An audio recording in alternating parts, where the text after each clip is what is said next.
Welcome in, everyone. We're here with another IT Leadership Lab live stream, 2 in a row. So really glad that we can get y'all all in here and talk a little bit about developing talent. But first, if you are new to the IT Leadership Lab, welcome in. This is a community dedicated to IT leaders. It's a place where IT leaders can share content, learn from other IT leaders, share their own experience, and build that community that can kind of feel, it can kind of be a little bit of a lonely job sometimes. And this is a great way to be able to connect to other IT leaders in the space.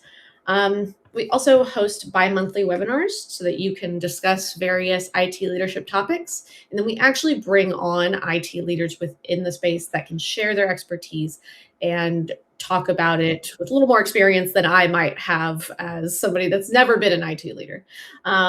So really great to have y'all here. Morning, everyone. Hi, Clark, Justin, Beth. Welcome in. So today we're going to be talking about developing talent. So I think that when people are in an organization, if they feel they're not learning anything, they don't have any places to grow into, it can really make people feel stagnant and feel like they need to leave an organization. And I think the best managers that I've ever had are the ones that gave me the opportunity to learn new things and foster any sort of experience that I have and help me grow in my career, both within the organization and beyond. So having someone that has my back is a huge benefit for me and would be really beneficial for your employees. Hopefully it'll make their tenure longer, their experience happier, which not only helps them, but also will help produce better work as well for your team. So that's kind of what we'll be discussing today. I'm going to go ahead and let both of our speakers introduce themselves. Steve, if you want to introduce yourself, tell us a little bit about your journey in IT and how long you've been a manager. Sure. I'm Steve Radova. I have been in IT since the early 2000s. Worked for a cable company, cable modem installs back in the days of the blaster virus.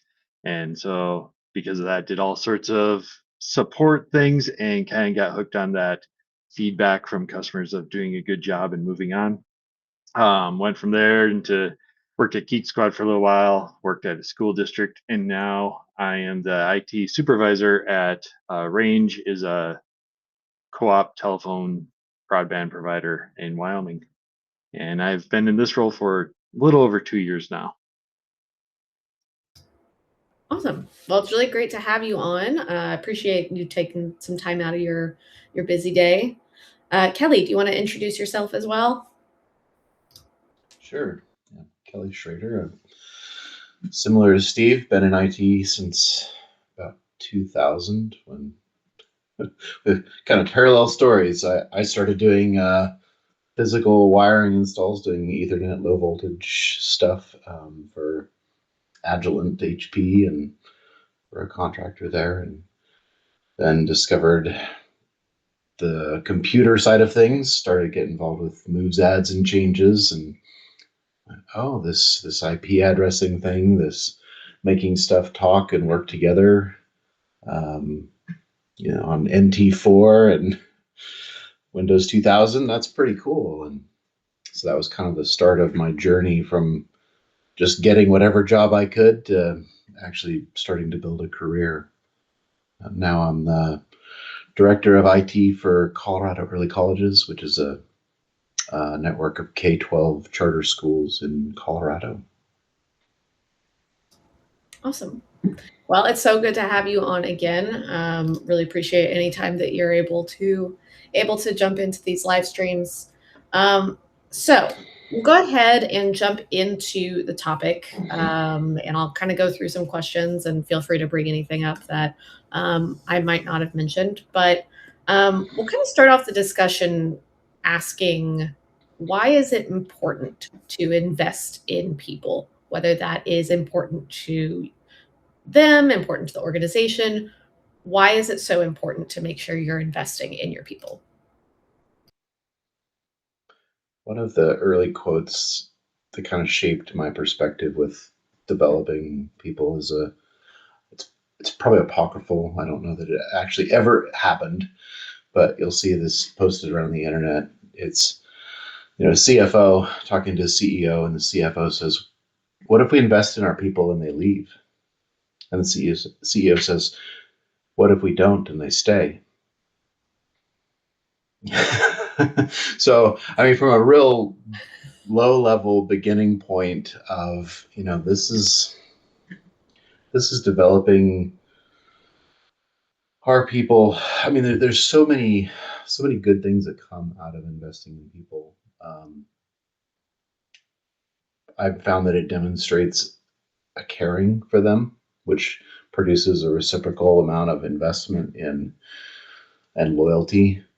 Um, Sometimes to me personally, which gets a little complicated working in an organization where people are more loyal to me than the organization, but there's no real way around that. But at the end of the day, it's the organization that's financially and time wise making it happen.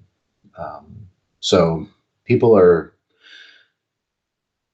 my people are way more invested in their work when they feel developed and cared about, like that it matters to more than just them. I talk to my team semi regularly about, what do we have to do to prepare you for what's next? And what's next might not be with my current organization, because we're a decent sized team, but we're on the small size. There's 13 of us. So there's my sysadmins are probably gonna stay sysadmins at this place for a while. And so there's not really a great trajectory for my on-site techs to be able to grow within the organization and move up. So finding ways to navigate that is complicated, but really good. Mhm. Yeah, I kind of agree that we need to, investing in people to keep them happy and engaged is huge. Also, I mean, we're my department, the things we're doing here isn't stagnant either. I need to keep my guys learning new things as we bring in new technologies. Some of the things we're looking at doing is outside of their current skill set. So obviously I need to get them skilled up so that they can keep moving forward in that. Um, I'm kind of blessed. I don't have anybody, all of my guys are really content in their roles. So I'm not too concerned about them leaving, but I'm sure it'll happen and I'll need to replace them. And yeah. Yeah, I definitely, I completely agree. I was a manager for a little bit, and I think that it really helps when you're able to foster that experience for them and give them a place where they can really trust that you have their best interest in mind. Patrick also mentioned in the chat, the space really matters if you're a manager or a leader. Those are different skill sets of interacting with staff. Managers have more empathy and connection. Leaders are typically focused on organizational goals. So, is there kind of a difference to y'all when it comes to managing and leadership? And how do you balance organizational goals with that kind of empathy and connection and stuff that you might need as a people manager?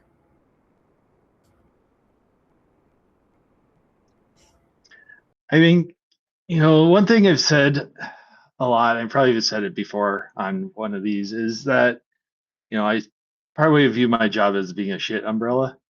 I'm trying to protect my guys from things from above. But what they don't realize is if I get them to do the things, follow the organizational goals from the leaders, then there's less coming down for me to be an umbrella for, right? Like the more they do what the goals are, the easier their lives will be. And so trying to manage things in between there. So I'm definitely more on the lower end, on the manager side of things and the leader side of things.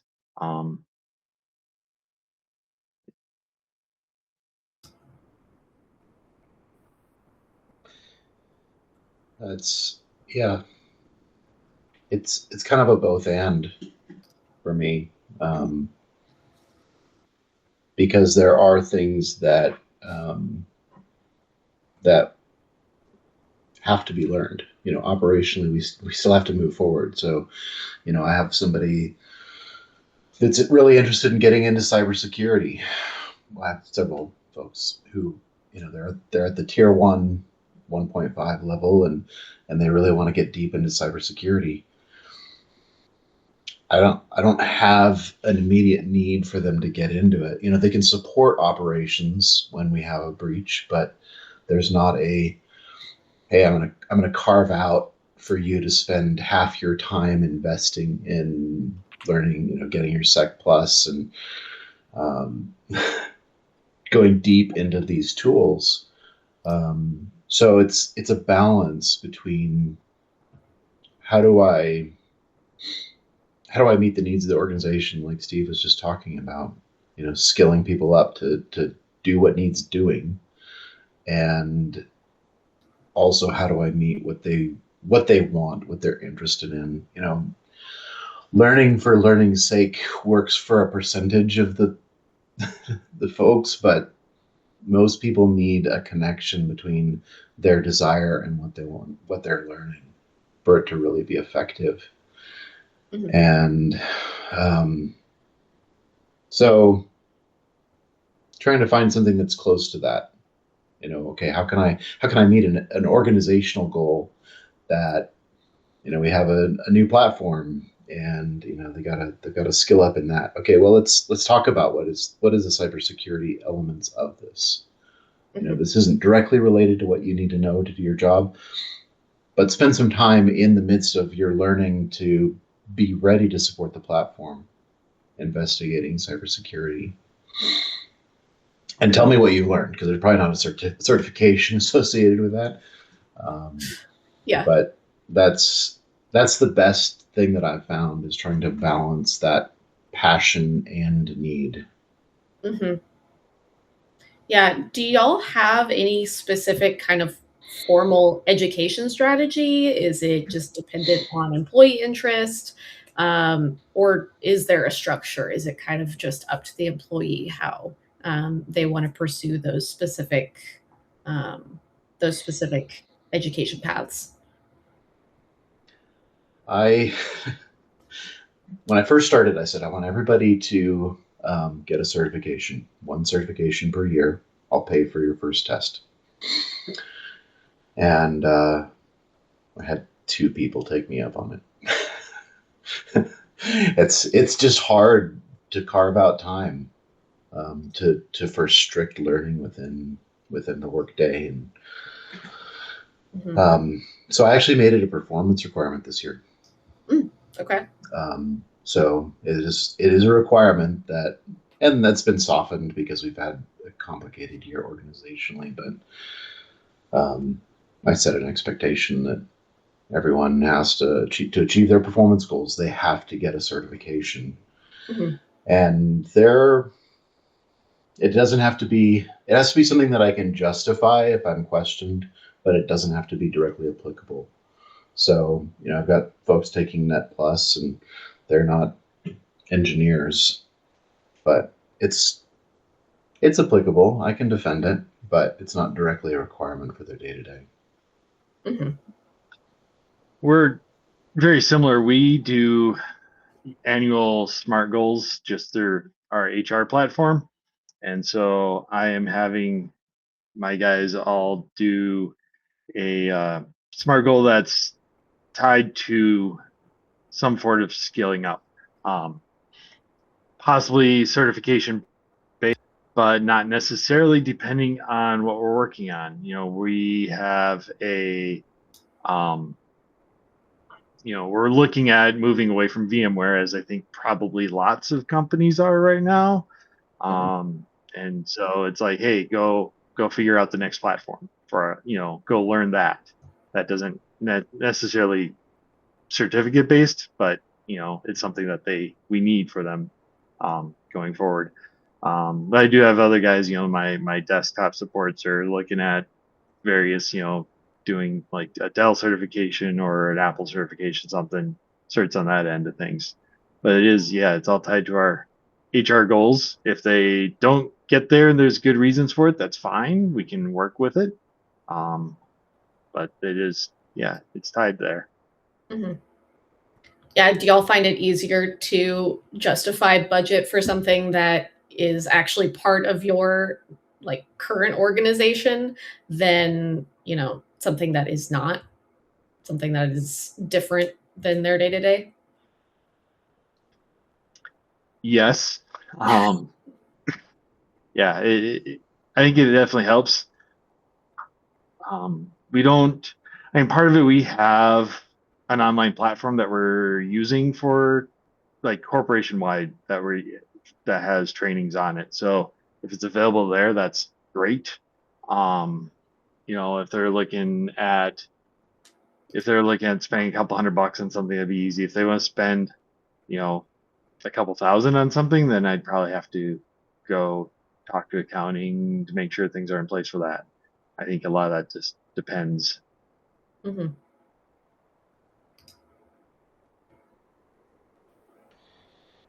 Being in a school, it's easier.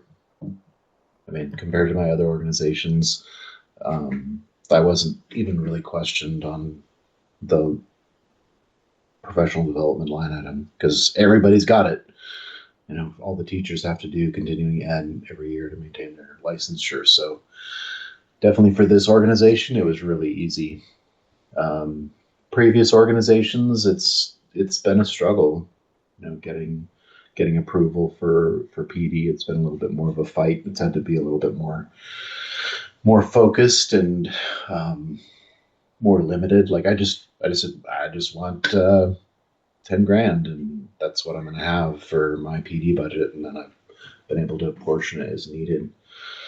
But other places, it's had to be like, okay, I'm going to spend no more than, $250 per person because they're going to do certification, or I'm going to pay for this platform and it's going to cost this much. But it's had to be very specific and focused to get it through and budgeting. Sure.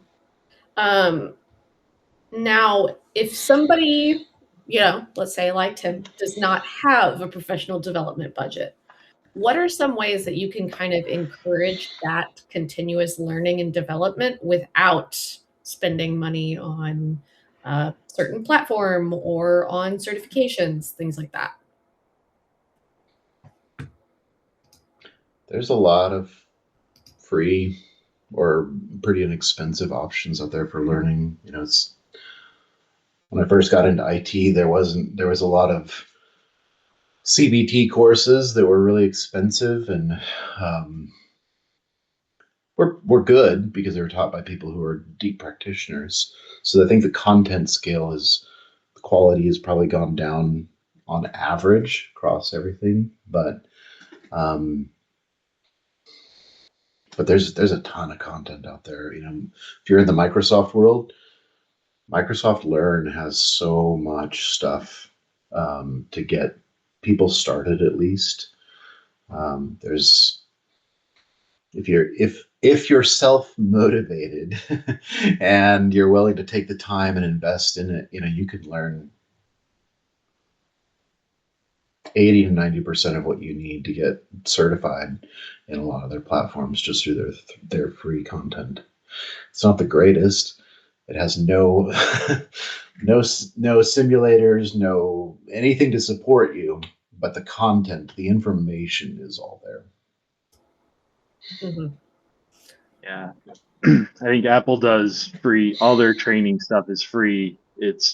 But it's all reading. If you can read learn it that way, great. If you need something hands-on, depending on your learning style, then you may need to find something a little Or if you want something instructor led, then you're probably going to need to pay more for it.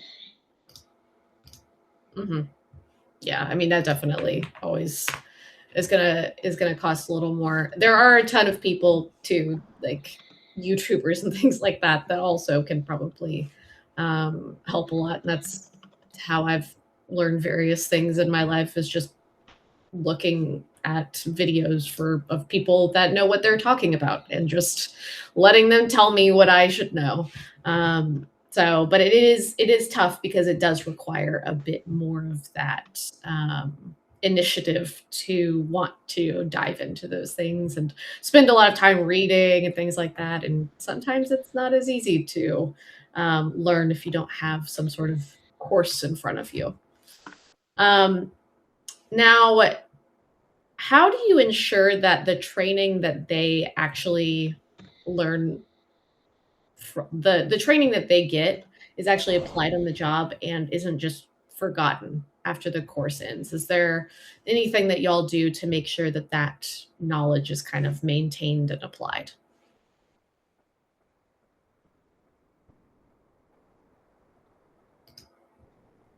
I think mostly by starting with something that's going to be at least generally applicable. So not letting somebody go deep into Palo Alto certification when we don't run any Palo Alto hardware.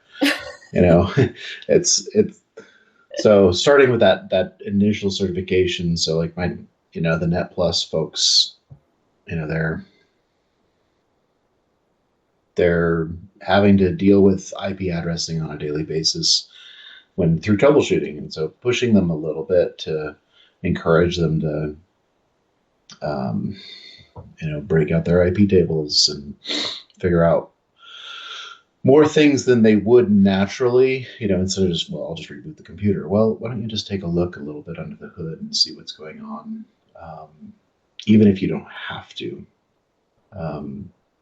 try to pull those things into the day to day. It gets hard though. If it's not the stuff that's peripherally associated, to utilize it every day, because I've never met an IT department that has enough people. and so it's always like, well, this director has a laptop that's not connected to the internet, and another, I've got a production system that's down. I don't have time to actually dig in and figure things out or invest in my own learning. So seizing opportunities that are available when they come up, it's a slow day. Okay. Why don't you go get into the switch and look at log files? Mhm. Just dig in there and take a look. You only have read-only access, but you can see a lot. So do that instead of going and talking to your buddy down the hall. Yeah. Yeah, I think similar, in just trying to delegate the work to the people who need the practice on those things, when you can. I mean, yeah, if they're learning something that you don't have a lot of immediate need for, it's gonna be tough to keep it fresh for them. Mhm. Yeah, and how do y'all handle training when day-to-day operations of IT kind of never stops? How does that even play? Do you have like specific time set aside for them, or they're allowed to set aside specific time to pursue these learning paths? If they set up the time, I will defend it. If they don't, if they don't set up their own time, then yeah, that does become a problem. They run out of the time to do it. I know my two system engineers keep talking about, hey, we should block out a couple hours every Friday to do this, to practice, to learn. Mhm. And I'm like, yeah, set it up, do it, and kind of empower them to do it. I'm not going to hold their hands through that. Fair. Yeah. That is the nice part about offsite training or scheduled training. So then it just happens then. You don't have to worry about that. Mhm.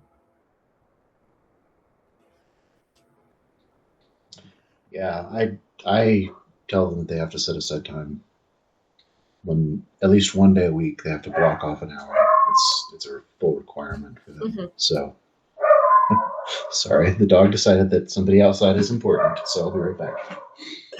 Now my dog is currently like, my dog is You like, can hear hey, it. what's going on? There's a Like, dog. no, no, not now. This is these are the joys of working from home, though. Is yeah, now you go. Now you get to see my dog run Yep. around the wall. um, yeah, I mean, it's the same thing as, you know, setting up time or looking through a bunch of Microsoft Learn articles. You kind of have to have that initiative, but it definitely helps to have some time. And I'm really guilty of this. There's a ton of stuff that I want to learn right now, that isn't necessarily, it's related to a job function, but not, it's not a necessary job function. And I don't make time for it. So when I was looking at my goals for the first quarter, I went, oh, I didn't even try on this goal because I don't have the skills that I need to work on that. So it can be really tough to find the time to actually focus on training. So I think having that calendar block off can definitely be really helpful. Um, so how do you um, how do you build a culture where employees can feel comfortable saying that they have skill gaps and that they need to learn specific things? Because that can be a huge part of it is people don't want to admit that they don't know something. And so how do you make it an open culture where they can discuss those things? For me, it's been a matter of being open and transparent myself about where I have gaps and where what I'm doing to change them.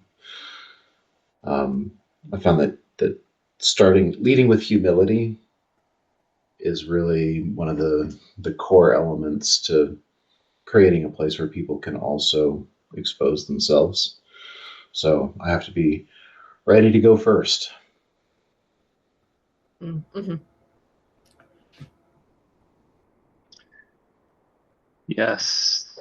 Um, yeah, I think it should.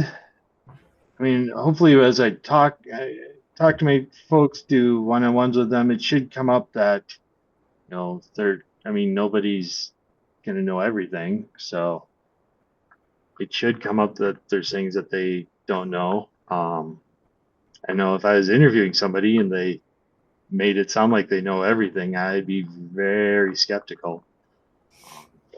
Yeah. So, Yeah. Yeah, hopefully that's something you can suss out during the actual hiring process. right. Yeah, Patrick also said IT is hard. It's a mix of unplanned user support and the need to do projects. Training is no different than user and projects. So while A is primarily on support, B is dedicated to projects, C is doing some training, and then rotate. And I think that's a great way to look at it.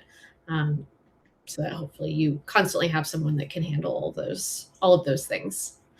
Um, what do y'all feel like is the biggest mistake that you've made when it comes to helping develop talent?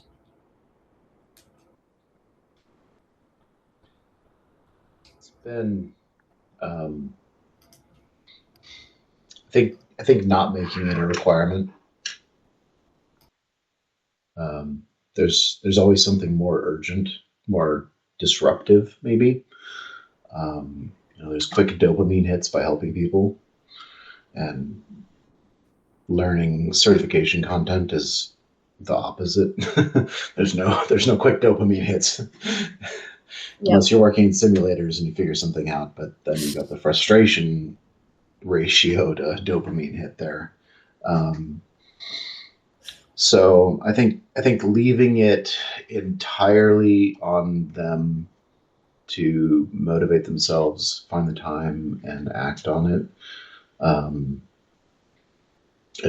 I figured that everybody would be wanting to do this, and everyone on the team says that they want to get certified and they want to do the thing. And yet somehow I'm surprised by it when they're not, even though I'm the same way. And so I think making that shift and saying this is a part of your job. You have to do this, and you have to set aside time, and you have to protect that time. And even though I'm not physically in the same place as most of my technicians, um, revisiting that. How are you doing? What are you doing? How is it going? Setting aside this time, and how can I help you protect it is really important. Mm-hmm. Yeah, I agree too. That's just not making them do it, not making them set aside the time. I think that's definitely my mistake. Yeah, it can be hard to motivate yourself if there's no those quick dopamine hits. Mine come in the form of a checklist, and I love checking things off a list. Well, if I'm learning something new, I can't just check it off a list. So it's about making time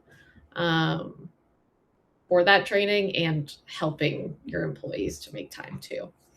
And then when it comes to ensuring that that everyone gets training, obviously there's the whole requirement; it's part of their job. But how do you make sure that it's not just the most visible or vocal employees that are getting that training?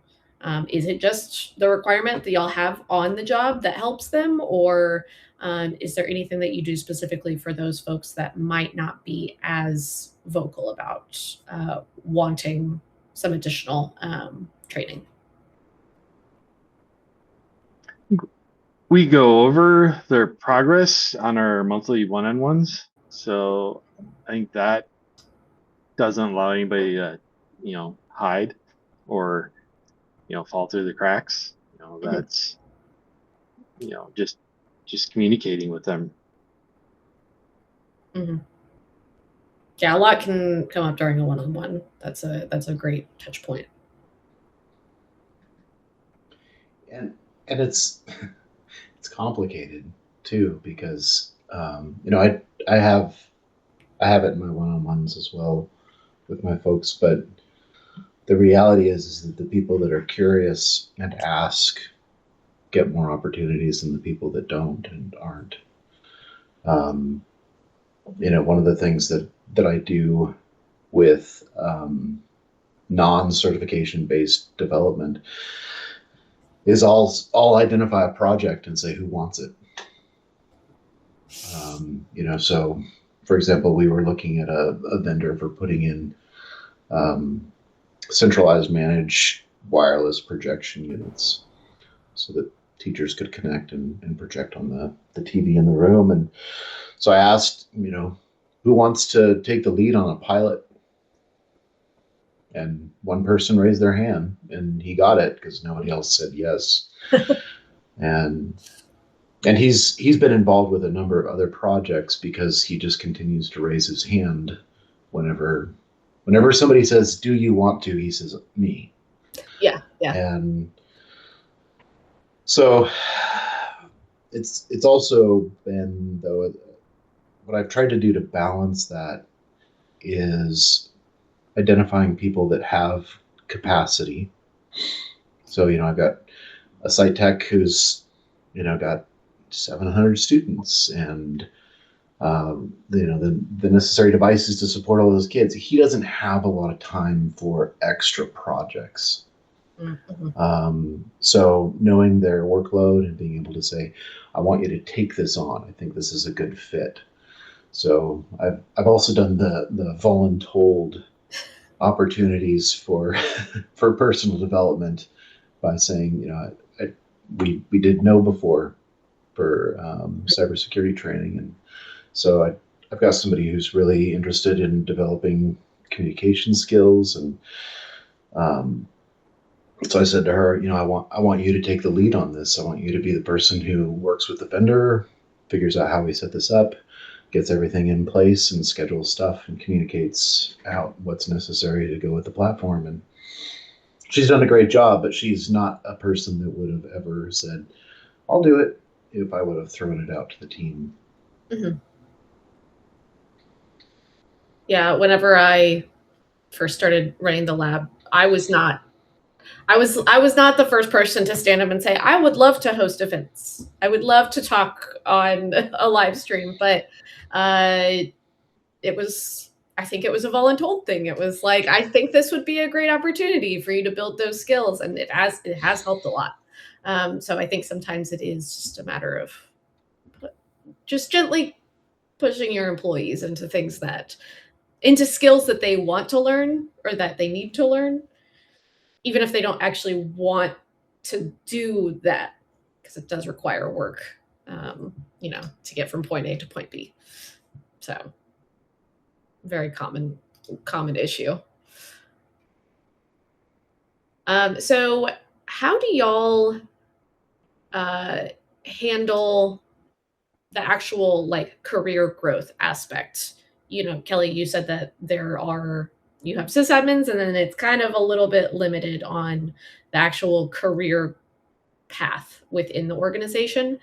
Are there any other ways that you can have meaningful career development conversations without necessarily saying, here's how you can be promoted internally? And what do those kinds of conversations look like?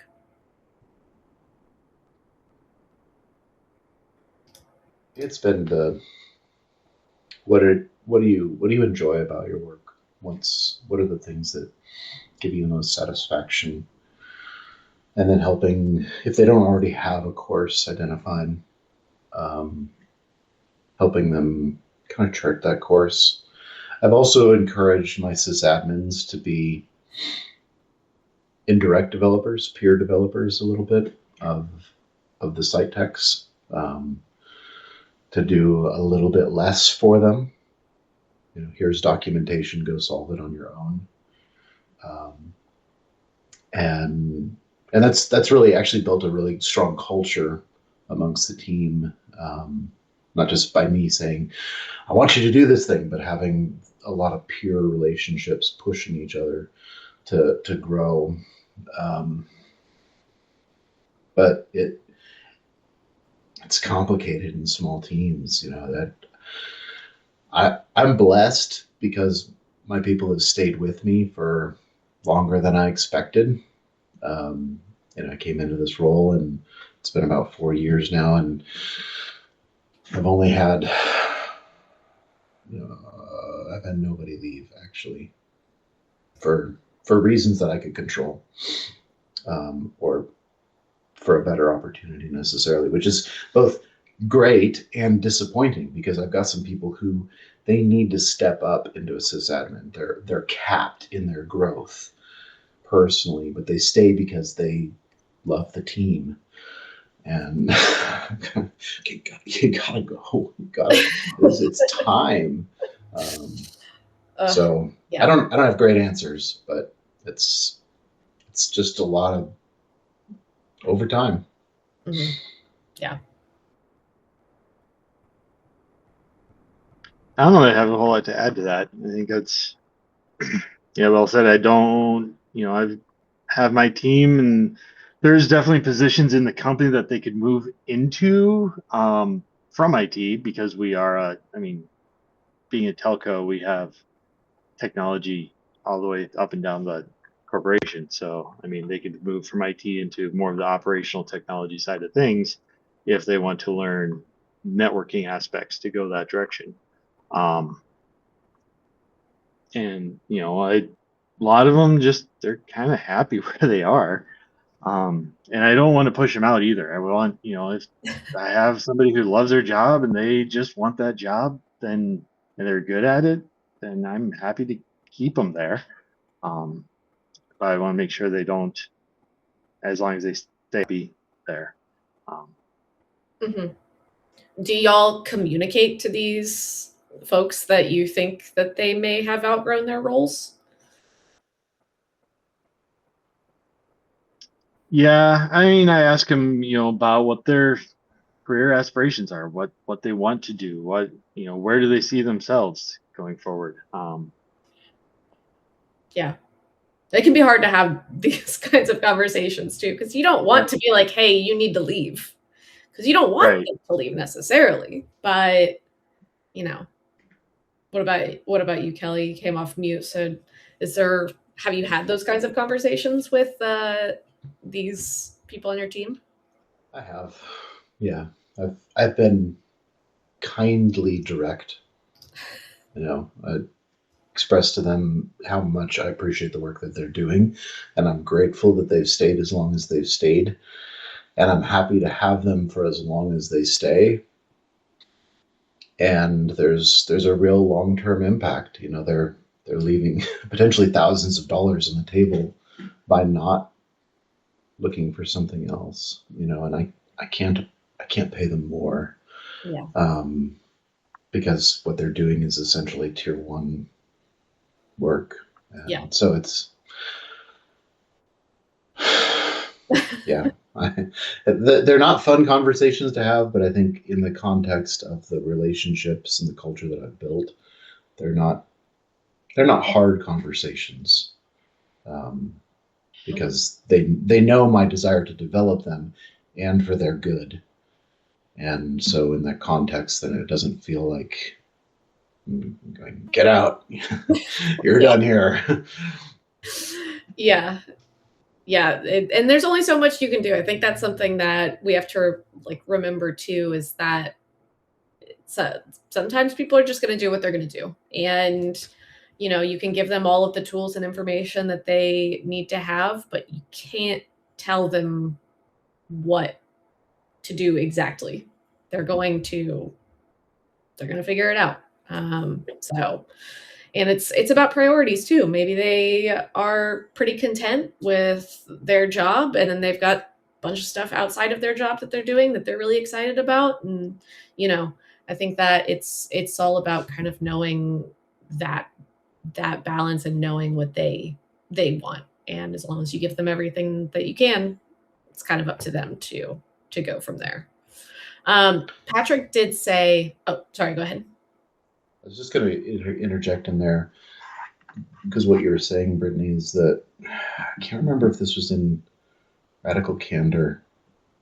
Can't remember what the source of this was, but I was reading a leadership book, and it was talking about people's growth rate and how it changes over time. And so some people are really motivated to grow now, and they want that steep ramp, that high effort. And then there's people who just had a kid, or there's health concerns in their larger family, and they're content, or they don't have capacity to look.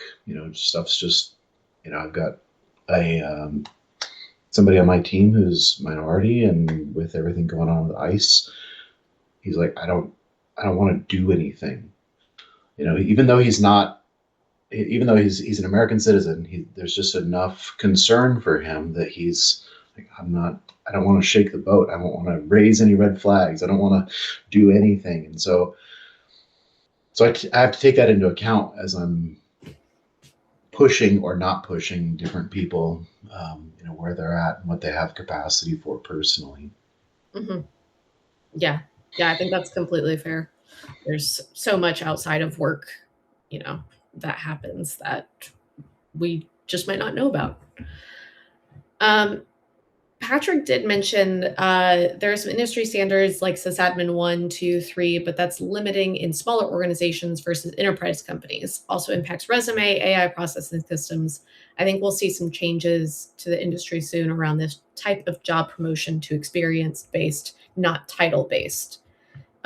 Do y'all use those different tiers within your organization, or is it kind of so small that it doesn't really make sense to do that? Is that kind of a way that you foster that promotion and that growth? We don't so much here. I mean, I basically have two different job titles under me. I've got my IT support, and my system engineers. Um, I think I could argue for lead IT support if I got to the point where somebody was one staying there but was performing above and beyond.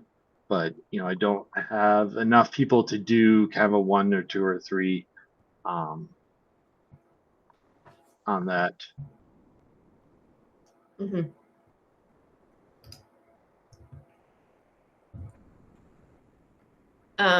What is? Oh, sorry. Go ahead, Kelly. Oh, I was just gonna say no, we don't. It's I Okay, perfect. started down that path, but then HR was like, "No, we're not gonna do that." And Yeah. so I, yeah, I don't know. Hiring right now is really wonky. Like everything that I've seen is just, I want to help my people build their resumes um, without inflation, but Yeah.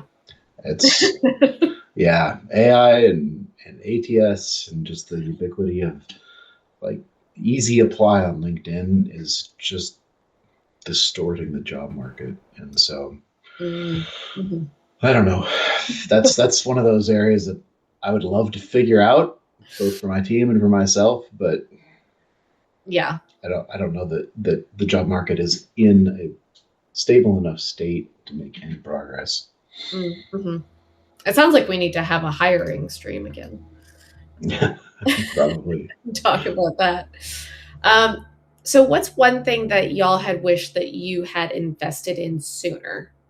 Um, this is kind of one of those catch-all questions that I ask in all of these streams. What's something that you wish you had invested in that you would recommend other people invest in if they are building out their own training program?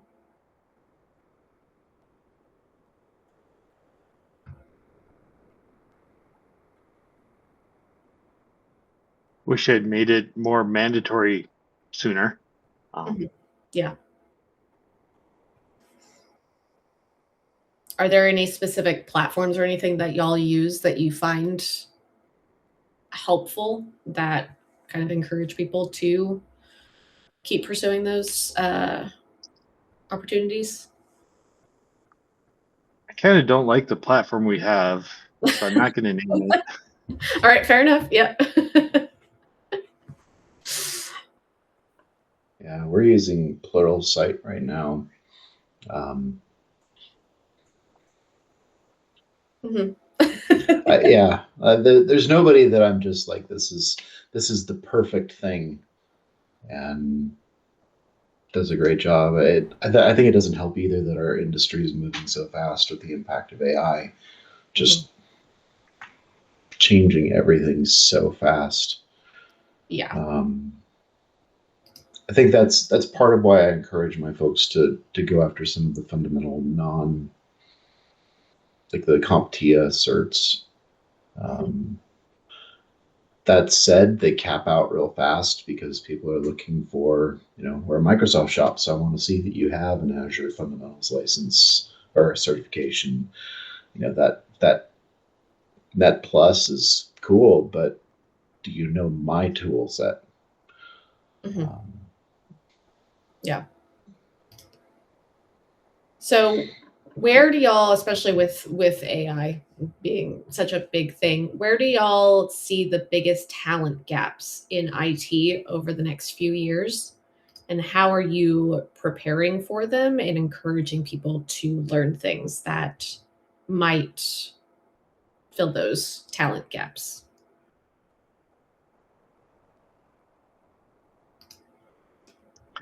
This is we have a corporate push to encourage using AI and learning how to intelligently use AI.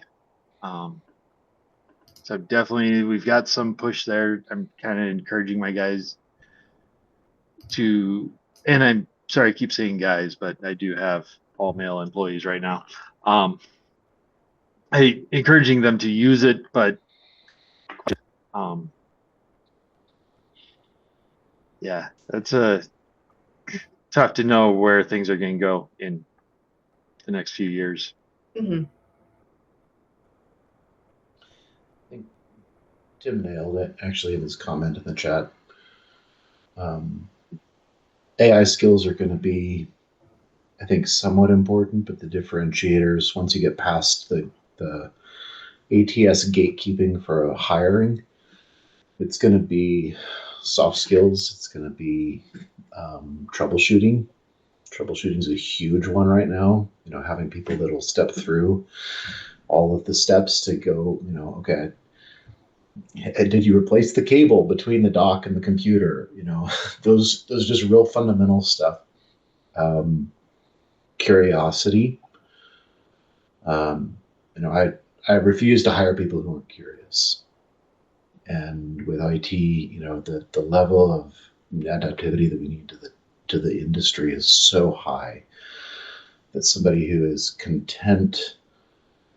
I had somebody with an amazing resume apply for a job, and he said in the interview, I was a little mind blown, but he said he was looking for a place to coast until he retired. Cool. This isn't the place for you then. So I think, yeah, soft skills, curiosity, troubleshooting, the fundamentals are going to be so core because AI is going to tell people what to do. They're going to provide people with the things that we would normally have provided them as a tier one. People are starting to go to ChatGPT and say, my computer's not talking to my dock, my monitor's flickering. What do I do? They're not submitting tickets for some of those things anymore. And so we're finding we're both having to not address the tier one, tier zero type things, but we're also having to correct when AI is wrong, or tells them something that's not applicable to our platform, but do it in a way that's kind and isn't just gonna, you're not just nuking people. Wow, you're an idiot. You went to AI. It's not a great place to start. Man, it feels like every single conversation lately comes back to an AI policy. And it feels like there's a lot of course correction that IT is having to do when you have users asking ChatGPT how to troubleshoot their laptop, and then suddenly someone's screwed off the back of their laptop and taken something out that they shouldn't have. Yeah, definitely seems like a huge trend. Britt also said employees have to know the difference between just have the AI do it and going to use AI to help polish this. There's a trend to reliance rather than seeing it as a tool, which I think is very true. I mean, anybody can just pop into ChatGPT and ask it a question and have it spit out some answer. But I think people need to be more. It's kind of a skill to be able to use it as a tool. Tim's favorite topic, honestly, yeah, it feels like a Tim's poor whole life is dedicated around AI now. Patrick said, I'm assuming talking about the person that said they wanted a place to coast, but I've hired those folks before, younger talent that needs a mentor more than the doer that can share years of knowledge of soft skills. And technical curiosity does have a place in your organization. Yeah, absolutely. People that are curious and want to learn are hard to find.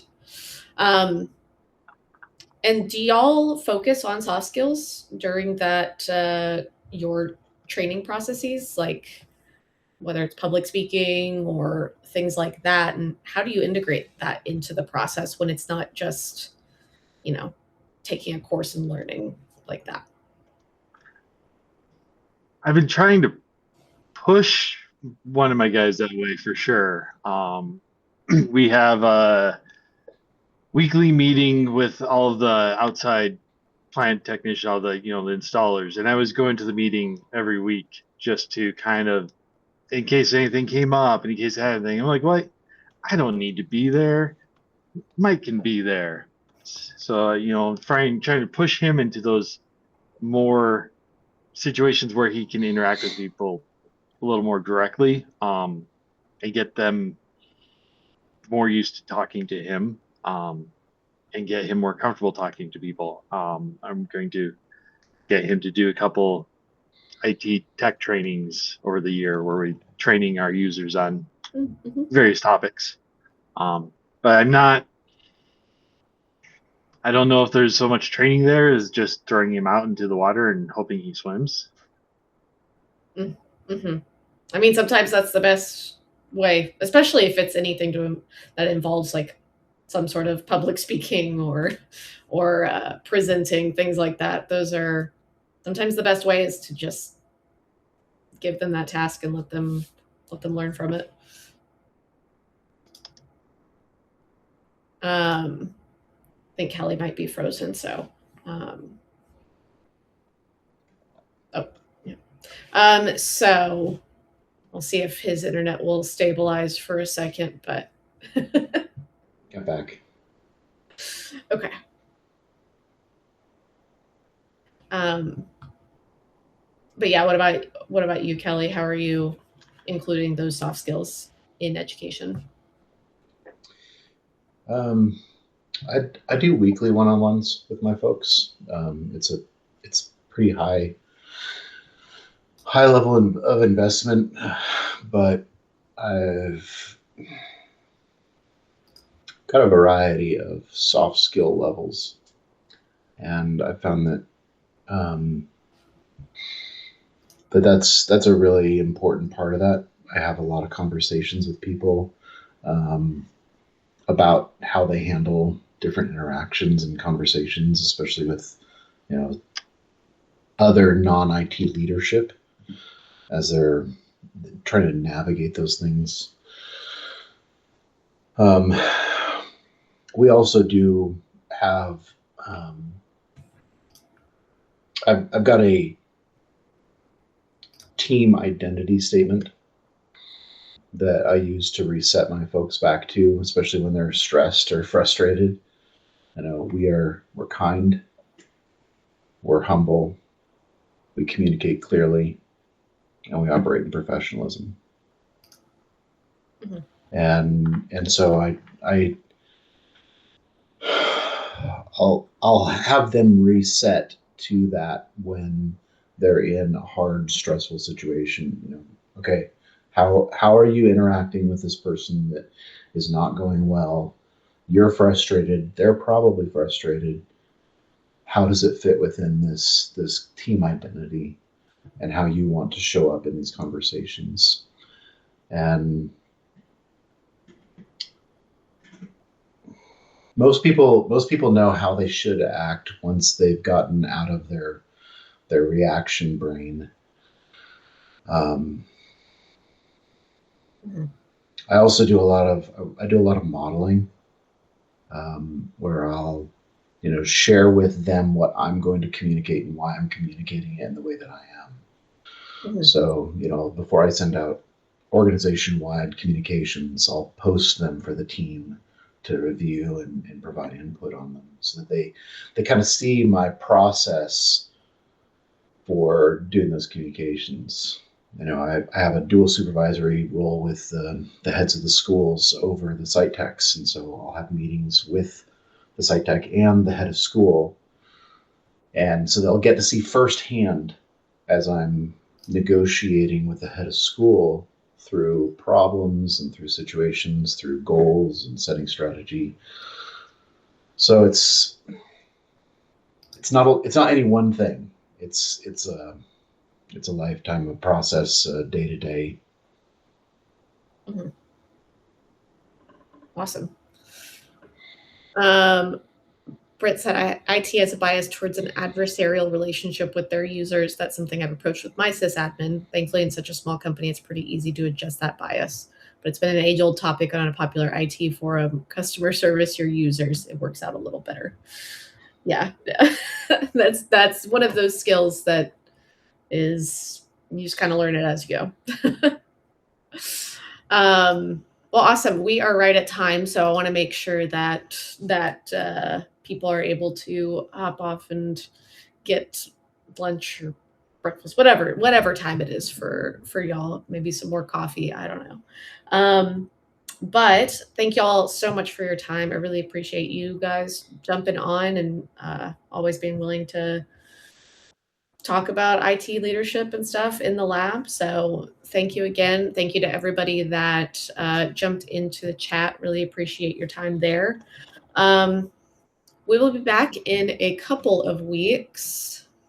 We'll be talking about driving modernization, so overcoming resistance to change. So when there are things that need to be updated and management doesn't want to take care of it, having those kinds of conversations. But we'll be back in a couple of weeks. Tim said that one will be great. Tim will be on it, and we'll be talking about that. So thank y'all again for being here, and have a great rest of the day, and see y'all in a couple weeks. Have a good one. Take care, y'all.